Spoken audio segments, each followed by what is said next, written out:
Welcome to the Purpose Focused Advisor, a podcast for financial planners, advisors, and RIAs looking to get the most out of yourself and your business.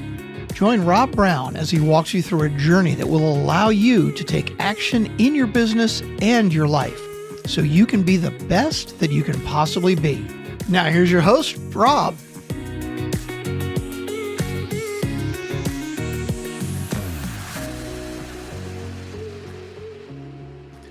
You are in the right place. It's time again for the Purpose Focused Advisor podcast. Rob Brown, your host here, and I am joined today by Derek Mazzarella. Derek is a certified financial planner with Gateway Financial Partners up in Connecticut, and he is the author of, and I think I need to say this title in a way that reflects its intentions, Just Retire Already.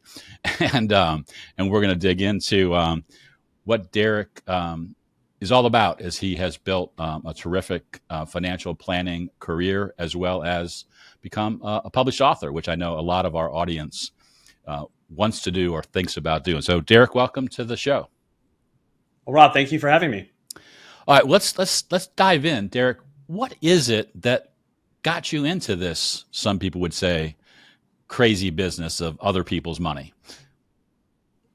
Well, I grew up as a 3-year-old, and I really wanted to be a financial planner my whole life. That definitely did not happen. Well, my first job out of school, I went to Bryant University, was actually with Aflac.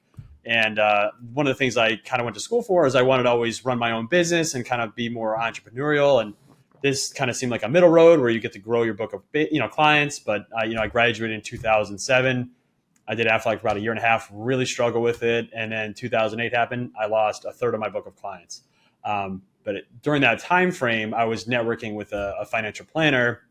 He moved up to a managerial role and said, hey, look, we're hiring people. Why don't you come on? And I always had an interest in finance. And I thought, hey, worst case scenario, I could at least take some things that I've learned and apply it to my life, even if I fail out of it.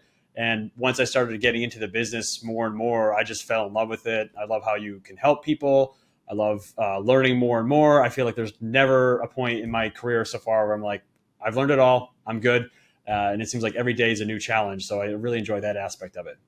Yeah, I think that is a common thread among most of the advisors that I talk to, have been at it a while, have had success. They just love that idea that no 2 days are exactly the same. In fact, no 2 financial plans are exactly the same, because every client is different and you learn something and have to draw on different skills as you work with different people, even if you're serving a more disciplined target market. Yeah, it's kind of a unique business, really, when you think about it, because there's a lot of different skill sets you need to have. Like, you need to go out and be good with people, right? So that's one aspect. You need to connect with people, emotionally for the most part. You need to deal with their emotions. But then there's also this puzzle that you need to solve for them, where it's like, okay, we're trying to get here, but we've got this information. How do you bridge that gap? So that's another piece of it. And then you're building your business for yourself, which I always love. And I feel like all the work I'm putting in comes back to me as well, which is, I think, a great, place to be in your life. So talk about that last point a little bit more. Can you recall a point since you've began your career as a financial planner where you went from feeling like you were, an employee of a financial planning firm and just doing planning, to really feeling like you were building something for yourself? You were building your own business. Well, actually, I always joke with like friends and clients that I've never had a real job. So I was never in a role where I was just, hey, here's your salary, come do this, be let's say a paraplanner, for example, and then move on. My previous firm at the Bullfinch Group, I did have a specialty where when I started there, I was actually doing more health insurance benefits, believe it or not. And then halfway through, I switched to doing more investments, but I was kind of like the hired gun. I would go in to a client, another advisor would come in and say, hey, we need some help drawing this investment plan. Can you come in and do it? And I felt like I wasn't getting the full ownership of the client experience. I would come in, I'd help them. I enjoyed working with those clients, but they were still the other advisors. And to me, I wanted to focus more so on building my own book of business, and where I own the full relationship, and we're kind of looking at everything. So there's definitely a difference when you're quote unquote, like the hired gun that I was versus, all right, now I own this relationship. Everything's on me. And I feel like I'm much more engaged, and it's just more fulfilling, I think, to build your own book. Right, right. Yeah. I thought it was interesting the way that you said that as you initially went through it, because that is not necessarily the way a lot of advisors feel early in their careers. They kind of look at their business kind of like it's a series of these individual relationships, and they don't necessarily look at it collectively like they are building a business that has value, that is the collection of all of the relationships that they oversee, and then that requires another set of skills, not just managing the client relationships, but thinking, okay, how do I continue to flourish and grow as this business gets bigger and there are other things taking up my time? Yeah, and I think that's definitely one of the challenges, especially as a new advisor. Especially, I mean, I was 25 when I became an advisor, so I was also young and dumb at the same time. So that was a good combo. But basically, the challenge you have is I just need to get clients because I need to put food on the table this week or pay my rent. So you're really hyper focused really on just sales at the beginning. And then you're kind of figuring out through the back end, like, wait, I'm actually need to service the new clients that I have at a certain points. How am I delivering value to them? You need to figure out what deliverables, what marketing you're going to have. So once you start growing, you get to a point where you start thinking, okay, well, do I need systems in place? Because how do I follow up with these clients? When do I follow up? What's the cadence for certain things? So that becomes more and more important as you grow. But if you could figure that stuff out really early on, your business is going to grow much faster, in my opinion, because you're going to have those systems in place earlier on, and it's easier to scale and grow and change up than have to get a big client base and think backwards, like, okay, how do I move around these 50, 60, 70 clients to fit this system that I tried built after the fact? Yeah, that's a great way to put it. Maybe we should flip seats. You should be the coach here, because that was great advice. And it's amazing to me as a coach to advisors how late in some careers, successful careers, that realization comes about, because it's just so easy to do your business, take care of your clients, go out and meet with new prospective clients, and not stop to think about what this is you've built and how you can operate more efficiently so you get greater growth. If that's what you're looking for, you build a stronger team, all of the things that you would think about as an owner of a business, as opposed to somebody who's doing financial planning work one client at a time. Right, because especially when you're starting out and you're newer, you're doing everything. You're wearing every single hat. You're doing the back office stuff. You're doing the paperwork. You're probably doing the sales. You're doing the planning. You name it. You're kind of on it, and you're a little all over the place with it. And when you're just starting out, it's really hard to take a step back and breathe and think, okay, well, what is this going to look like in 3 years? What's going to look like in 5 years? How do I grow this?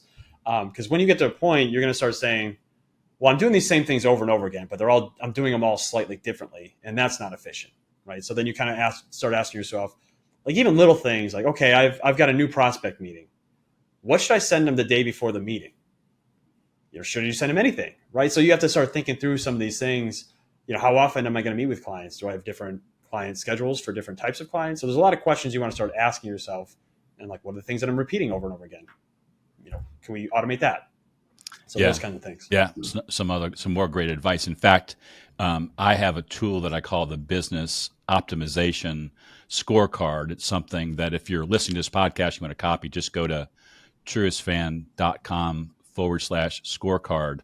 But it allows you to look at your practice through the lens of things that Derek was just mentioning, those parts of your business that maybe you haven't stopped to say, hey, is this something that I could be working on or fixing to make my business stronger or to eliminate a roadblock? Because it's really hard, because I don't think it's always natural for, again, even a really successful advisor to step back and ask some of those questions, because you've got a whole bunch of meetings scheduled this week to meet with your clients and your prospects, and you don't say, okay, I'm going to carve out some time to work on my business.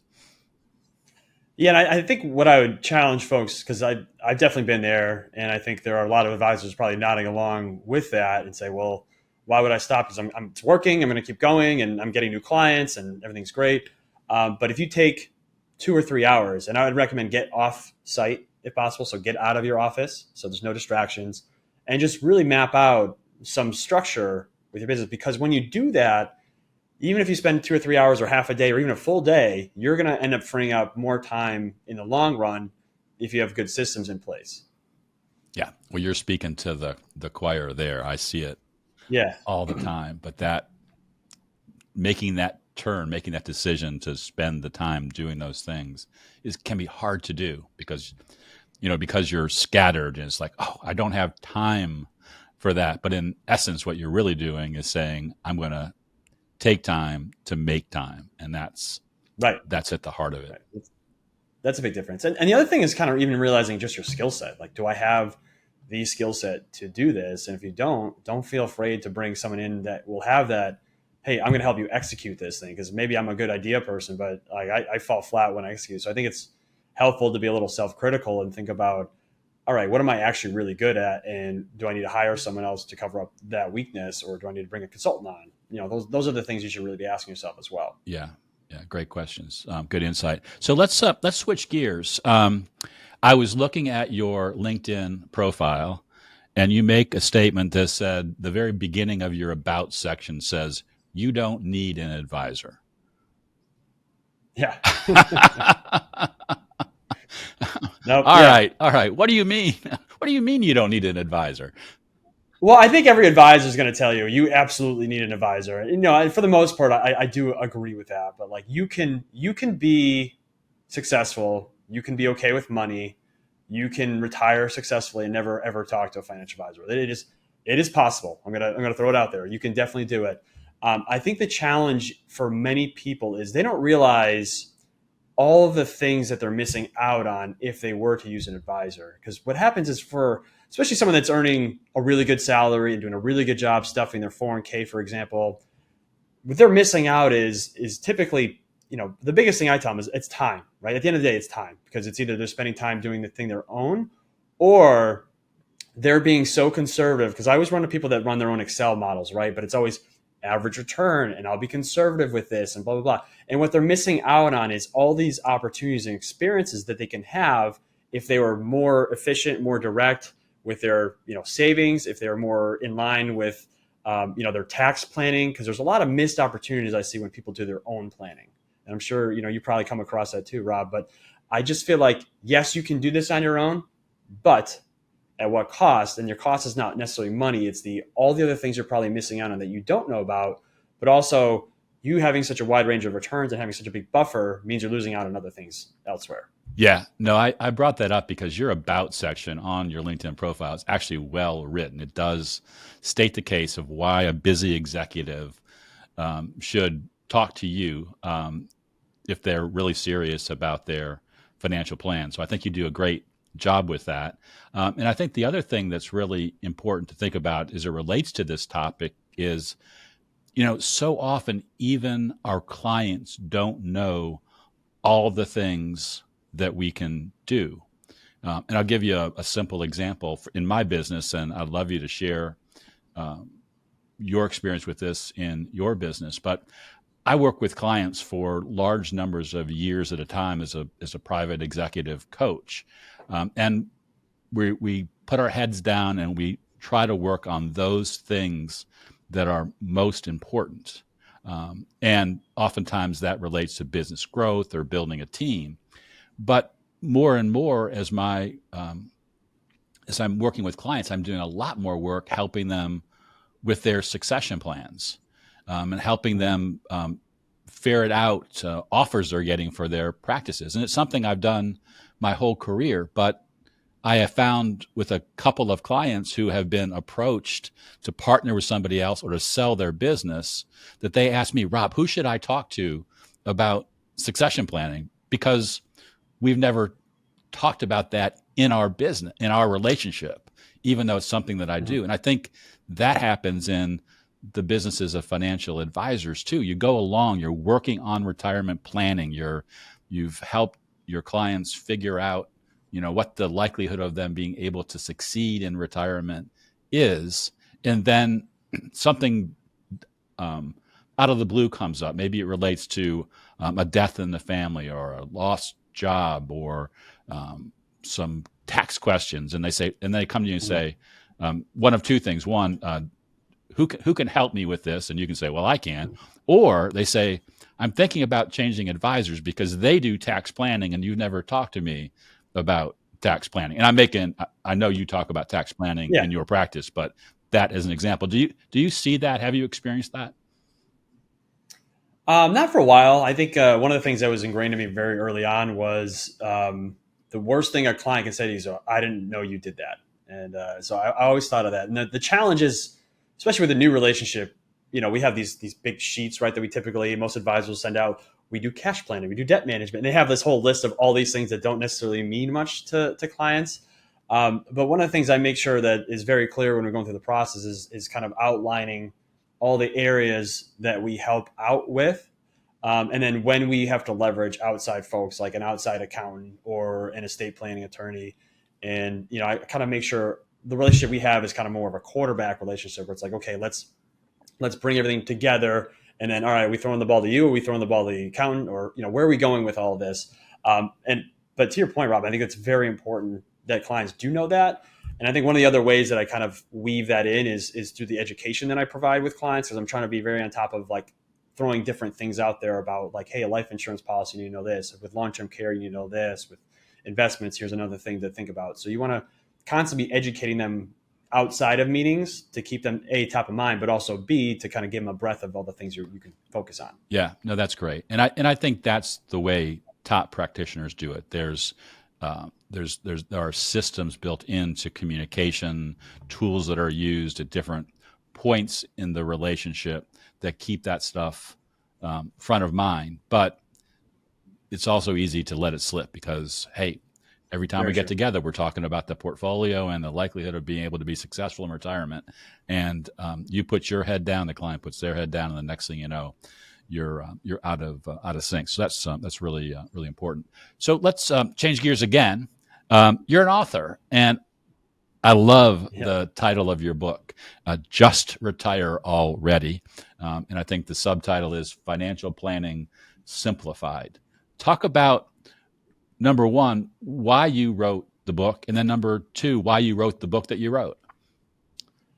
Yeah, great question. It just kind of came on. I had an idea, and I was like, well, let me just see where this goes. So I started kind of writing it. But basically, the big idea was twofold.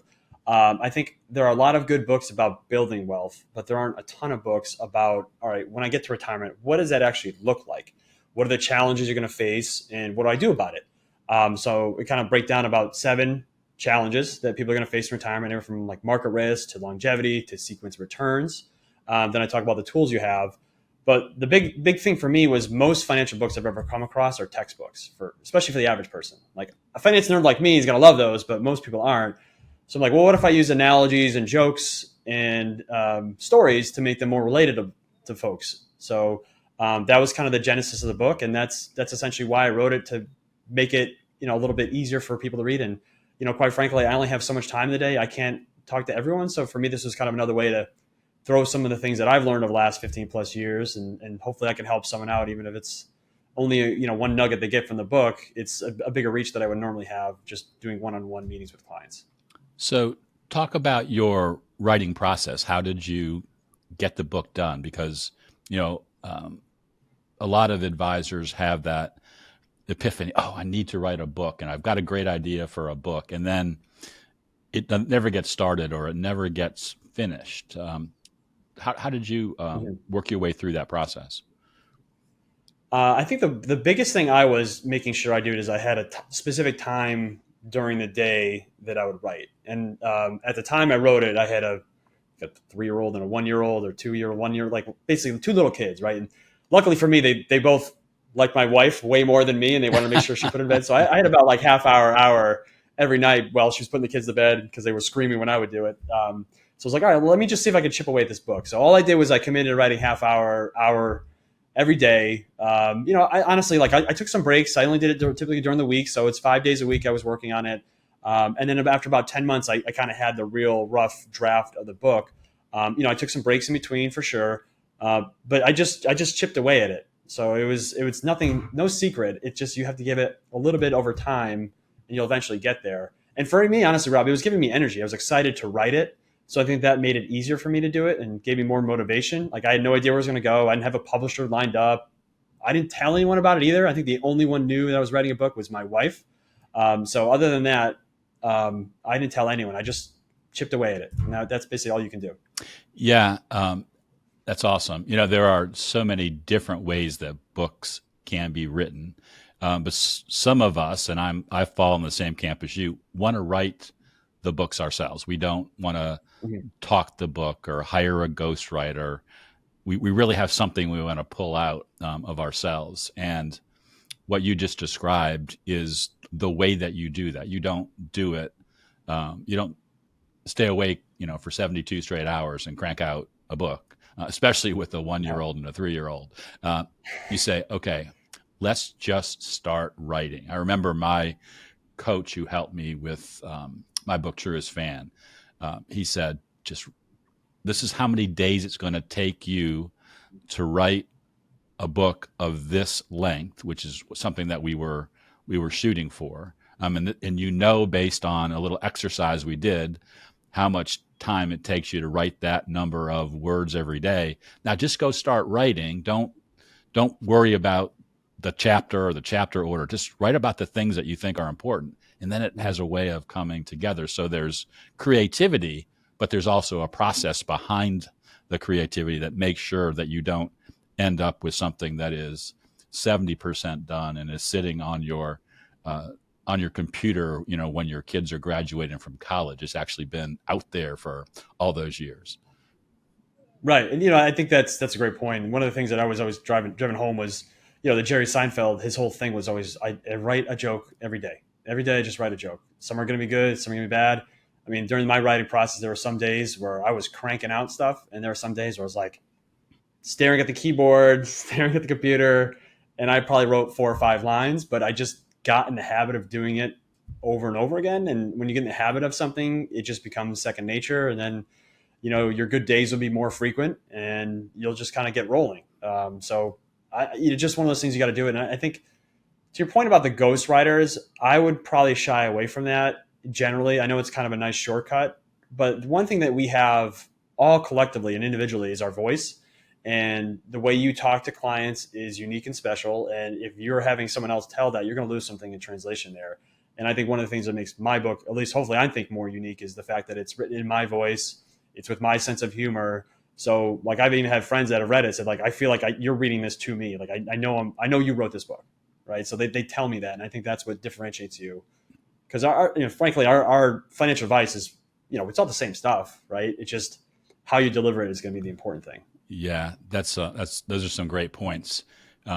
Voice is so critical in how you talk to clients and prospects. It's how you help them solve your problem. It is the thing that makes an advisor, or part of a thing that makes an advisor unique. Sometimes I'll have an advisor come to me and say, Rob, there's nothing unique or special about me.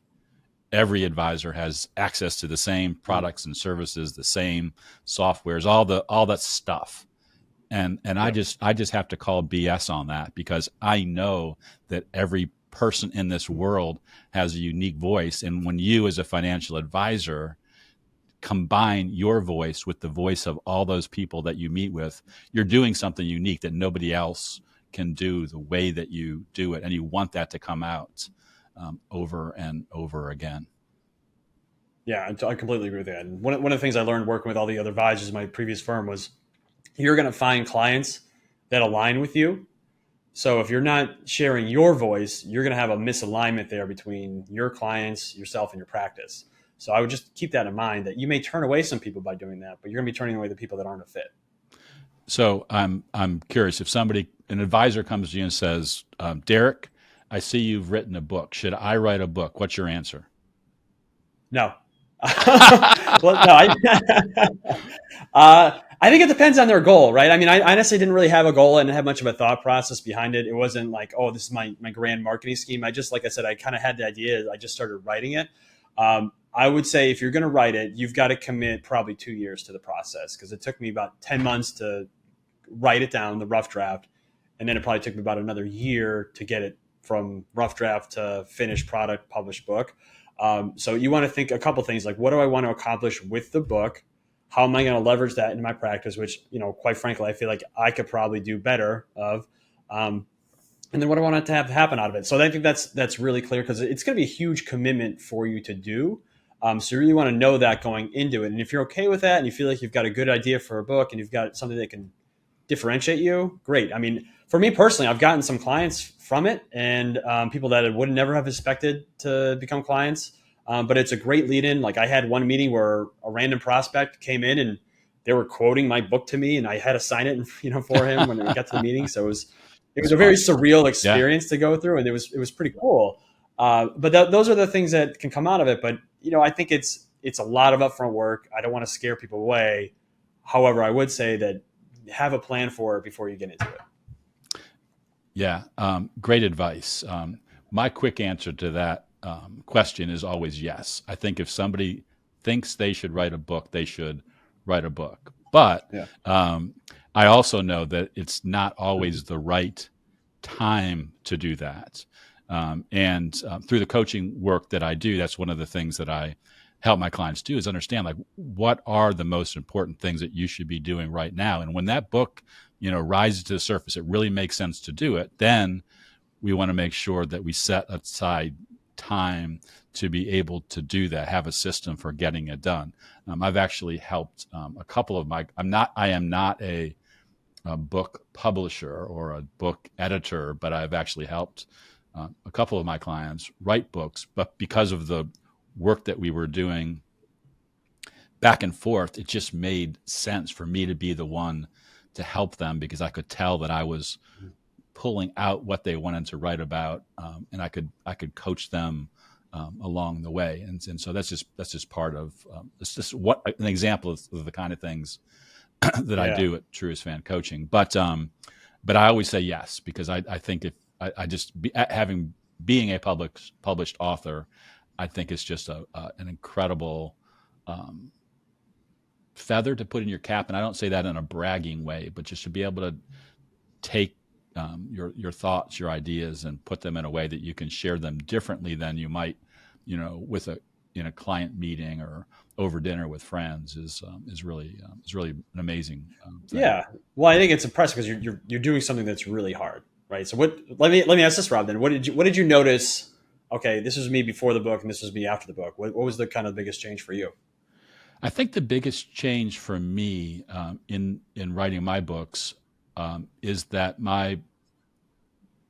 the lessons that I taught through the books, and mine are similar to yours. They're or at least two of the three are. They're more story-like books that make important points. So my voice definitely comes out. Is I can articulate better who I am, who I serve, how I can help them, and what my core beliefs are behind that, because I took the time to write it out and think about it. So, I went from, thinking, well, gosh, there are, 27 different, life lessons that I think are really important for, everybody to live, to saying, but there are 7 lessons that I think are the most important. And that's the 7 lessons in The Truest Fan. Yeah, I can see that. How about you? Answer the question. Oh, no, we're not doing that. Well, I think the fun part for me, or I guess the challenge I had writing the book was, okay, these are a concept I've always talked about, but now I need to actually go back and back all this stuff up with data and charts and kind of stress test all of this stuff. So for me, it was kind of reaffirming a lot of this stuff that I did. So I think it gave me a little bit more confidence in terms of what the planning I was doing and how it mapped to the book, because it really made you really structure things out and think through, what is the advice I'm actually giving, and is this good? Has this been tested elsewhere? Because sometimes as an advisor, you're kind of a little bit on your island, where you're not really interacting always a ton with other advisors even. So it was really helpful to go through that process. And I think the other thing that you get is a kind of a credibility boost from being an author and having it out there, and actually taking the time to write that and kind of being a thought leader on something, I think that does raise the level of, hey, like, this is why you want to work with me. I've written a book. I've done this, right? So it's just one more thing kind of on your resume that you can point to. That's another reason to work with you. Yeah. Yeah. Those are absolutely great points. So we're getting towards the end of our session here. I'm curious, what are some challenges that you're facing as you're looking towards the next level of success in your business? Yeah, one of the things I'm really trying to do is, as I grow with scale, but also make sure that I'm still giving my clients the proper amount of time. So kind of figuring out that right mix of, okay, how do I grow, but also keep my client base happy, improve on what I'm doing from there. Like, I guess one of the things I'm trying to do a little bit better of is, I think we're typically, we've got this client list, I'm just going to blast out information to all of them. But maybe segmenting my clients more and saying, okay, well, these are the clients I know have kids. So like, I'm going to send them 529 or college savings material. I don't want to send that to a 70-year-old. So really getting more detailed on what am I sending to my clients that's going to resonate with them individually versus just, hey, this is a good financial planning topic. And like, all right, it resonates with 30% of them. So figuring out how to do that at a much more consistent basis, because the challenge I'm running into is I'm on LinkedIn a lot. I have a YouTube channel. I wrote the book. So like, I'm always producing content. It's just, I got to spend some time actually being a financial advisor. So trying to figure out the blend with that has been my big challenge now. Yeah. I have a number of clients who are really kind of prolific content producers, and we often have to step back and say, okay, to what end? And it's okay if you want to write, a blog every week about your favorite, financial planning topic. That's great. But can you be more thoughtful in that so that you can use it across platforms so it can specifically help the clients that you serve who may be in need of that thought or that idea, or you want to share it with them in a way that they can share it with somebody that they know to get those good referrals and introductions.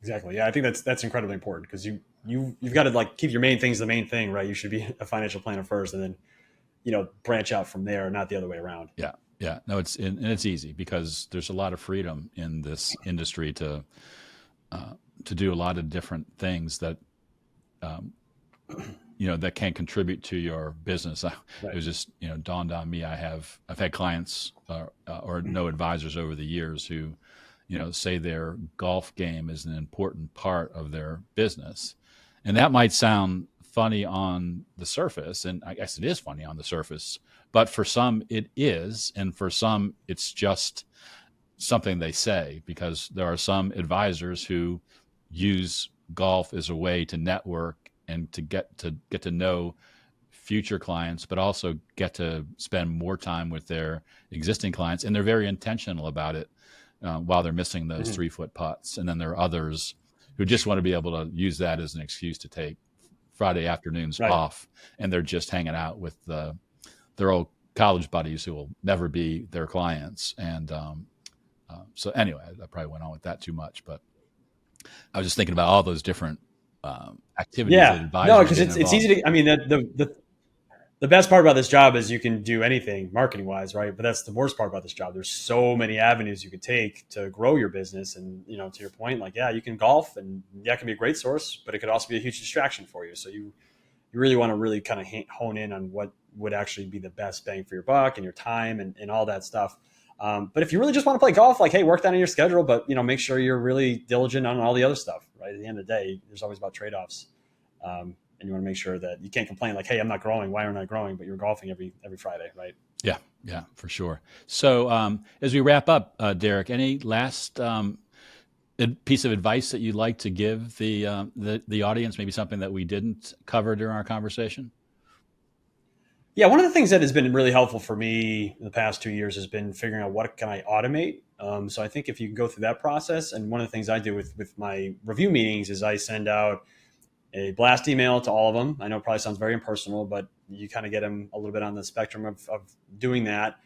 They book a meeting on my bookings page, then they get an automated email after that with a questionnaire that they fill out that prior to the meeting tells me what they want to talk about. Because I used to experience this where I would go in a meeting and they'd be like, hey, we just bought a house. I'm like, you don't think that would have been interesting to tell me before the meeting? Then now we have to go back and rerun numbers and all that stuff. So I feel like that has eliminated a lot of things for me, especially with the review meetings, and just not having to pick up the phone and call 30, 40 people, because not all my clients do that. Will book a meeting, but I have enough where that saves me 20, 30 hours every time I have a review cycle with clients. So I would suggest try and automate as much as you can, or think about what are the small tasks that I can push out relatively easily.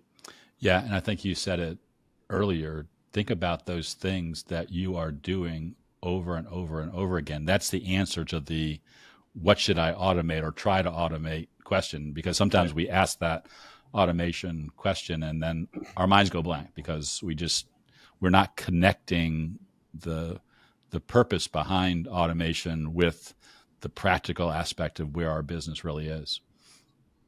Right. And ultimately, like when you can automate more stuff, that's going to give your clients a better experience. So that's one thing I would kind of hammer home to them too, is like, this isn't about me, it's about you. Because if I have to spend all that extra time just calling you, where I could just do this, that means I have more time to learn about the markets, or more time to talk to you, or all that other stuff you can kind of go with. Yeah. No, any of those things that we group together, whether it's automation or delegation, ultimately is leaving us more time to do the things that are most important for us in our businesses or in the way that we serve our clients. Right. Exactly. Awesome. Well, let's end it here, Derek. Just one last question. If somebody wants to get to know more about you or get a copy of your book, what's the best way to do it? So the website for the book is called justretirealready.com. So you can get your books on Amazon or Walmart or wherever you want to get books. And then the other way I would say connect with me is I'm very active on LinkedIn. I'm on there usually 5 days a week or so. So love to connect with you there, and we can have conversations. And I've had many conversations with advisors through that platform. So those are probably the two best ways to get me.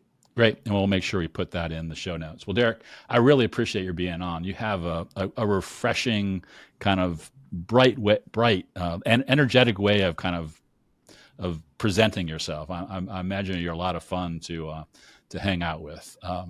I try to make it fun. Well, I also try to make planning fun. It doesn't have to be boring. So I think that's the whole point. Let your personality shine, right? Yeah, that's who you are. It does. It comes through, and I appreciate that. So Derek, thank you so much for being on the Purpose Focused Advisor. To our audience, thank you so much for listening in. We'll be back with you with a new episode next week. And as always, I'm rooting for your success. Take care. Thanks for joining us for this episode of the Purpose Focused Advisor. If you want to learn more, head over to our website, truestfancoaching.com. There you'll learn all about becoming a Purpose Focused Advisor. You'll also find today's show notes and links to the other gifts and resources we talked about during the episode. Again, thanks for listening, and remember, we're rooting for your success.